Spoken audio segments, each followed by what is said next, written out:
Hey guys, welcome back to Reserved Investments on YouTube. So I'm trying how best to present this material to you because one of the things that I'm doing is right now I'm going through the recent heritage listings of sold items that were graded by WATA games. And I'm noticing that a lot of people are paying a premium for 9.8 condition WATA graded factory sealed video games at present time. I'm going to cite two examples. There is a 9.8 condition copy of GoldenEye 007, which was released in 1997 for the Nintendo 64. That sold in 9.8 condition for $19,200, which I think is a ridiculous price. And I'm going to prove to you why during this video. Another item that I want to comment that sold was a copy of Tetris. That was released by Nintendo. This is not the Tegan or Tengen, however you say that name version. This is the original Nintendo version that premiered in 1988, 1989, back for the original Nintendo Entertainment System. A 9.8 condition factory sealed copy of Tetris graded by WATA Games sold for over $5,000 in the recent Heritage auction. Now, why is this important? Well, when I analyze the market for video games and the people who are coming into the market for video game graded items, graded preferably by WATA, also VGA, there is a crossover effect among comic investors, comic speculators, and comic collectors. Now, this particularly was done on purpose. I told you guys this before in one of the first videos that I did on this channel where I compared the grading scale that VGA uses, Video Game Authority, versus that of WATA Games. WATA Games uses the exact same grading scale that CGC uses to grade comic books. That's one reason why a lot of comic book collectors are drawn to also want to invest or speculate on WATA graded video games. It also helps that a lot of the auction companies that cater to the comic book marketplace, Heritage, Certified Link, which is owned by Comic Link, also sell and cater to the comic book collecting community. Now, this is important because what most people don't realize is there is a big difference between how a comic book survived in 9.8 condition than that of a video game.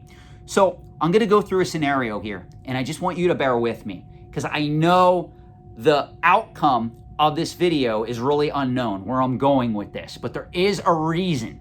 And I would ask if you are somebody who collects comic books or collects video games who is watching this video and you collect both, this is going to be very important for you to have this analysis going forward because this is how I analyze these markets. So this is going to be a big help to anybody out there that is investing serious amounts of money in either comic books or video games, especially graded at present time.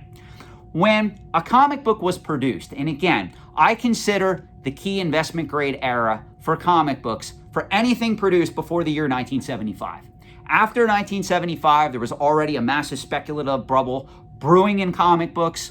I've said this before on this channel. Even comic books that were produced that are considered the major keys, your Incredible Hulks 181s, your Amazing Spider-Man 129s, your Giant Size X-Men 1s, your X-Men 94s, none of those comic books are rare. When you see a copy of Giant Size X-Men 1 selling for $6,000 in CGC 9.6 condition, it's because the book is coveted by comic book collectors. It's more an issue of demand rather than rarity.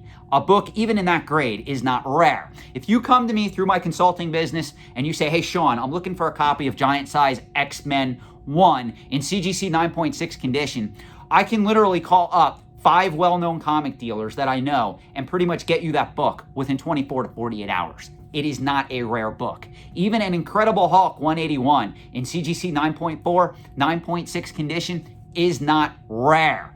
It is selling for the price that it's selling for due to the fact that a lot of people want it. It's mainly due to demand, given the fact that the first appearance of Wolverine is a key character in the Marvel Universe. Now, when we talk about looking at how these products were produced back before 1975 with most of these vintage comic books, they were produced very haphazardly by the publisher. The publisher then palletized these books and they were wrapped and bound and they were sent to a distributor. The distributor would uncut the pallet. They would take multiple books and put them on a pile for each different newsstand that the distributor was going to distribute these particular books to. Now, at any time during that process, these comic books could have got dinged, they could have got bumped, they could have gotten damaged at any point during that process, from getting it from production to distribution to the final newsstand. And also, I got to bring this up. Remember, back in the 1960s, the 1970s, these items were literally haphazardly put on the newsstand shelves. They were not considered rare collectibles at this point. It's not like today when you go to your local comic shop and you get a bag and board for 25 cents and you immediately put your newest issue that you're buying off the stands for $3 or $4 or more in that bag and board, and you take it home in near mint condition. It didn't happen at this time, guys. These comic books were not considered valuable collectibles, even in the 1970s, with the speculative bubble in full force.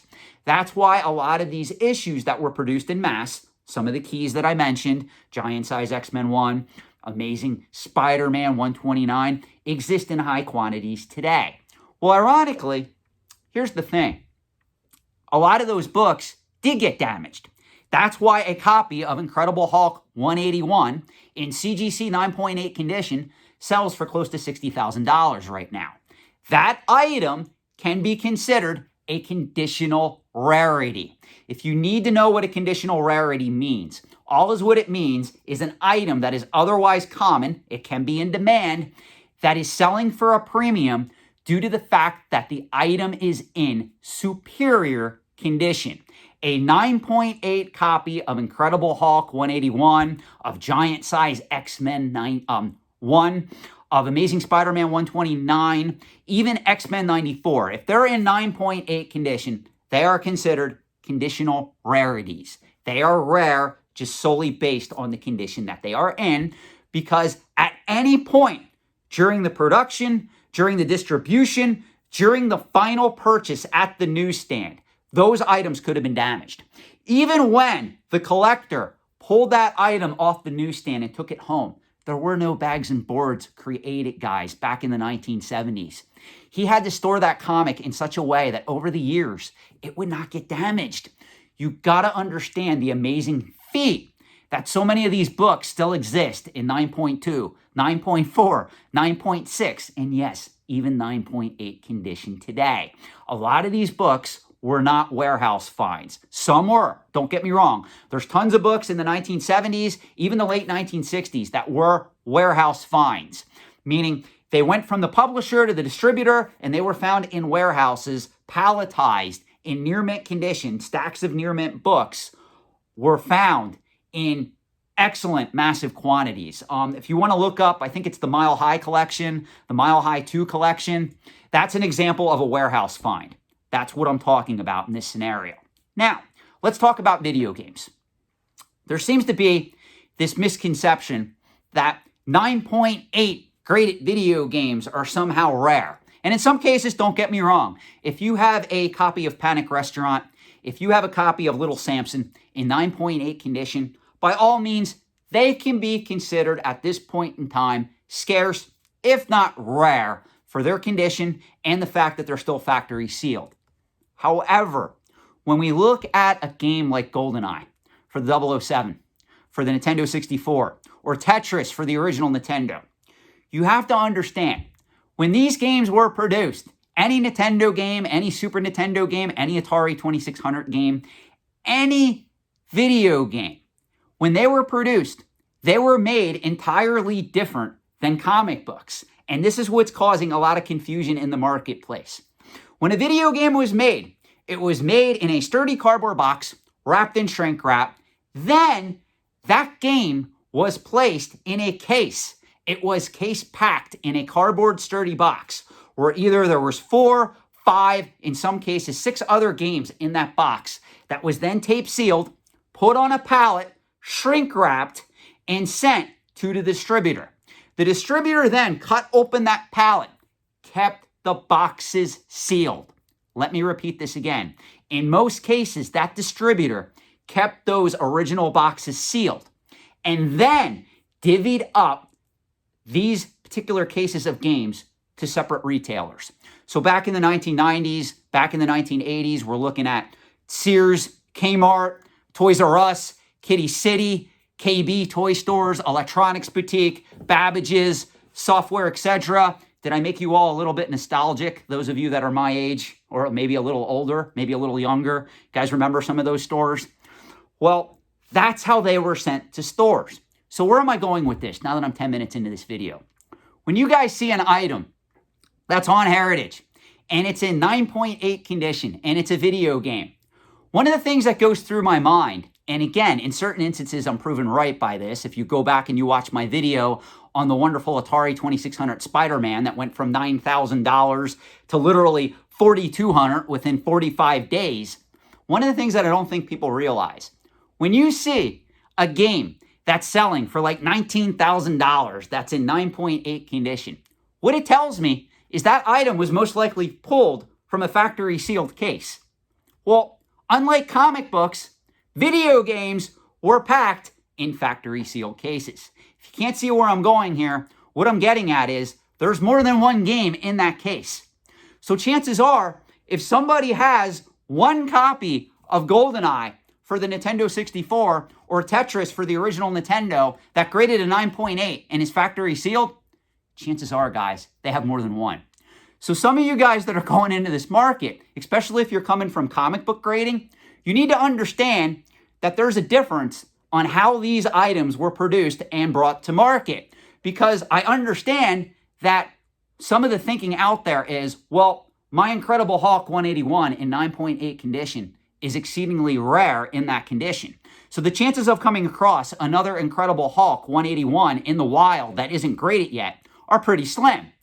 But this is what you have to understand.